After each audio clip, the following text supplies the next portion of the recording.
ঘৃণার পাত্র তোমরা বানাবে না। আল্লাহর নবী সামনে দিকে এবার তাকালেন, বললেন রফিকুল আলা, রফিকুল আলা, রফিকুল আলা।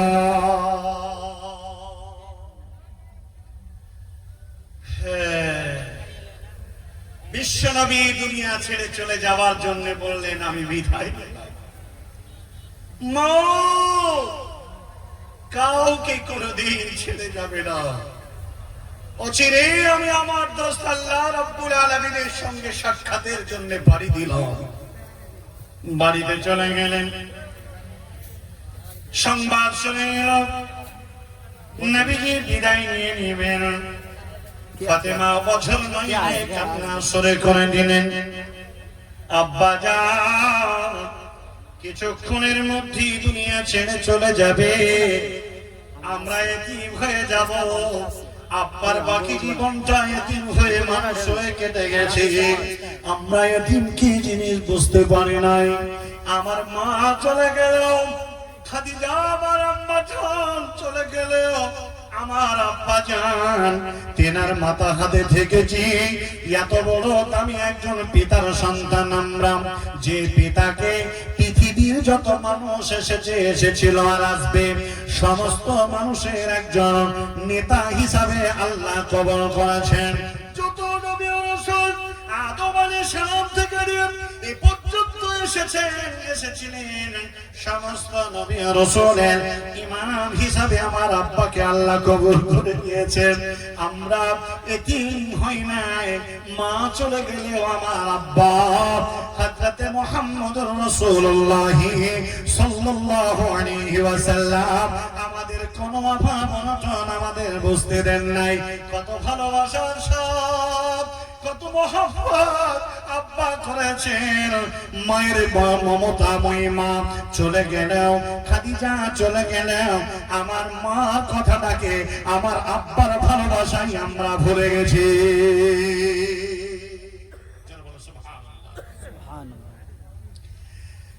মা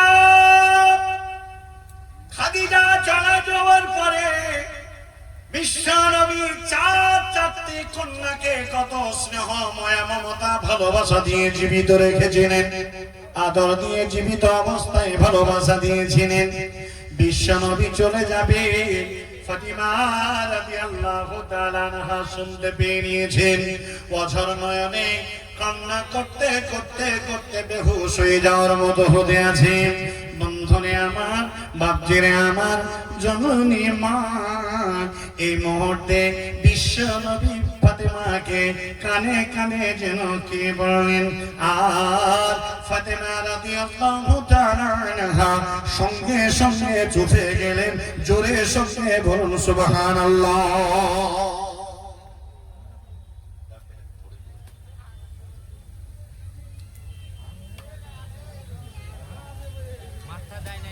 কি বললেন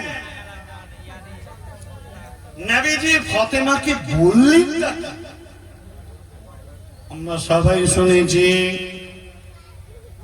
বিশ্বনবী বললেন, মা রে বেটি রে, তোর মা বিদায় নিয়েছে, বাকি আম্মা গুলোকে রেখে গেলাম তোদের। আমি বিদায় নিয়ে চলে যাচ্ছি, তোরা আফসোস নিস না, করিস না, কান্না করিস না। কানে কানে একটি কথা বললেন, ও স্নেহময় মমতাময়ী জননী বেটি দে, কাল কিয়ামতের ঘটে পৃথিবীর জমিনে যত মানুষ এসেছিল সমস্ত মানুষকে আল্লাহ তাবারাক ওয়া তাআলা জীবিত করে খাড়া করে কিয়ামতের ময়দানে জমায়েত করবেন। মাহশার ময়দান, এই ময়দানে তোমার আব্বা জান সমস্ত মানুষের সাক্ষাতের আগে তোমার সঙ্গে তোমার আব্বার মুলাকাত হবে। জোরে সঙ্গে একবার বলুন সুবহানাল্লাহ। নবীজি বিদায় নিলেন, কান্নার সকরন্তপনের কান্নায় ভেঙে পড়লেন। হযরত ওমর, কেউ যদি বলে নবীজি মারা গেছেন, তাহলে তার সঙ্গে 1400 করে দিবি। ভাইরা আমার, বন্ধনে আমার, মৌত কাউকে ছাড়বে না, মৌত থেকে কেউ রেহাই পাবে না। ছাড়িয়া ভবের ভাব, দুনিয়াকে ভব বলা হয়। ছাড়িয়া ভবের ভাব যাইবি কেমনে, আজরাইল আসিয়া বলিবে চল হে মরণে।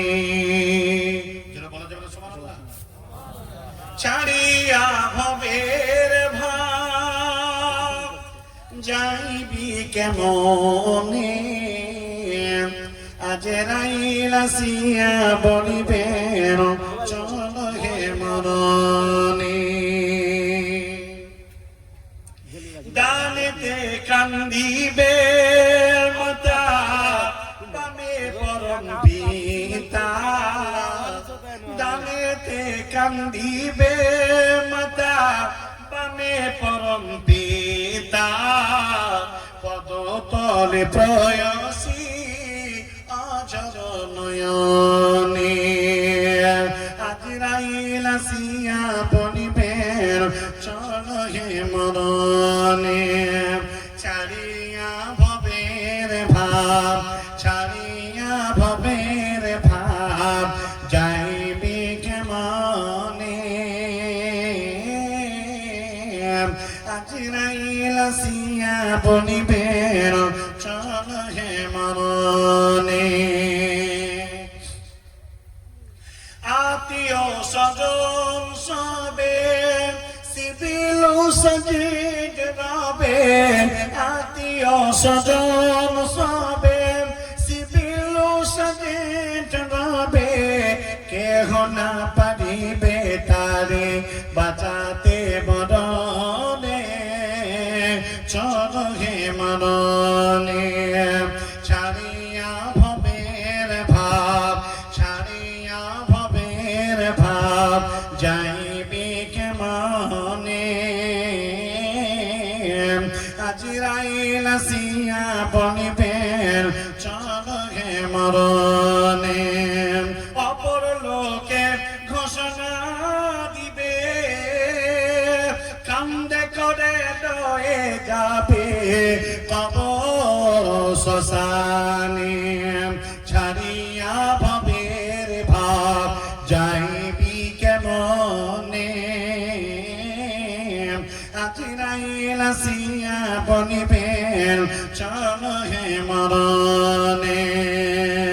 নারে তাকবীর। দুনিয়ার কারো স্থান নেই, দুনিয়া ছেড়ে চলে যেতে হবে বাপ। ও আমার জননী, ও আমার বন্ধু, ও আমার তরুণ যুবক যুবতীরা, কেউ পৃথিবী থেকে রেহাই পাবে না। আল্লাহ তাবারক ওয়া তাআলা তিনি বলছেন, এক সেকেন্ড তোমার জন্য আগেও তোমার মরণটা করা হবে না, পরও তোমার মরণ করা হবে না।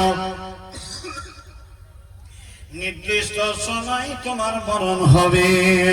বিসমিল্লাহির রহমানির রহিম। ফাইদা জাআ আজালুহুম লা ইস্তাখিরুনা সাআতাও ওয়া লা ইস্তাকদিমুন। মরণ যখন তোমার আসবে, এখনই আসবে, দেরি করা হবে না, আগেও তোমার মরণ করা হবে না, নির্দিষ্ট সময় তোমার মরণ হয়ে যাবে। আল্লাহ তাবারক ওয়া তাআলা তিনি বললেন, আইনামা তাকুনু ইদরিকুকুমুল মাউত ওয়ালাউ কুনতুম ফি বুরুজিম মুশাইয়্যিদা। পালাবার কোন রাস্তা নাই রে, পালিয়ে বাঁচতে পারবে না। এটা পুলিশের ভয়ে কোথাও পালিয়ে যাবে, রক্ষা পেয়ে যাবে, আইনের ভয়ে পালিয়ে যাবে, রক্ষা পেয়ে যাবে। আল্লাহর আইনের তরি থেকে, আল্লাহর আক্রমণ থেকে কেউ তোমরা পালিয়ে বাঁচতে পারবে না। অতএব এক জায়গাতে বসো, যদি কারো খাইতে মন যায় যাবে, আর 10 কাপ স্টেজে বিনা পয়সায় যাও। একটি কথা মাথায় রাখবেন, কিসের এত লোক লালসা? জানি দুনিয়ার মানুষ লোভী হবে, কিন্তু দুনিয়া কাঁধে করে কারো নিয়ে যাওয়ার কোনো পাওয়ার আছে? কেউ নিয়ে যেতে পেরেছেন? কোনদিন পারবেন না। কেউ নিয়ে যেতে পারেনি, আপনিও পারবেন না। অতএব ভাইরা আমার, বন্ধুরা আমার, মওত থেকে যদি রক্ষা তোমার না হয়, তাহলে মওতকে তোমাকে স্মরণ করতে হবে। আপনাদের তৃতীয় বিশ্বজাহানের তৃতীয় খলিফা হযরতে ওসমান গনি রাদিয়াল্লাহু তাআলা আনহু, তিনি যখন কবরের পাশ দিয়ে চলে যেতেন, তখন নীরব নগর হলো কবর। কবরে কোনো আওয়াজ আসে না, কবর থেকে কেউ আহাজারে কেউ শুনতে পায় না। যে একবার চলে গেছে সেই জানে তার কি অবস্থা ঘটতেছে। হযরতে ওসমান গনি বলেন, এই কবরে আমার মতো ওসমানকে শুয়ে যেতে হবে। তাই অতএব এই কবর কবর করে এত ক্রন্দন করতেন, এত কান্না করতেন, 2 খণ্ড দিয়ে পানি চুইতে চুইতে সমস্ত দাড়িগুলো তালি হয়ে যেত, দাড়িগুলো ভিজে চলে যেত।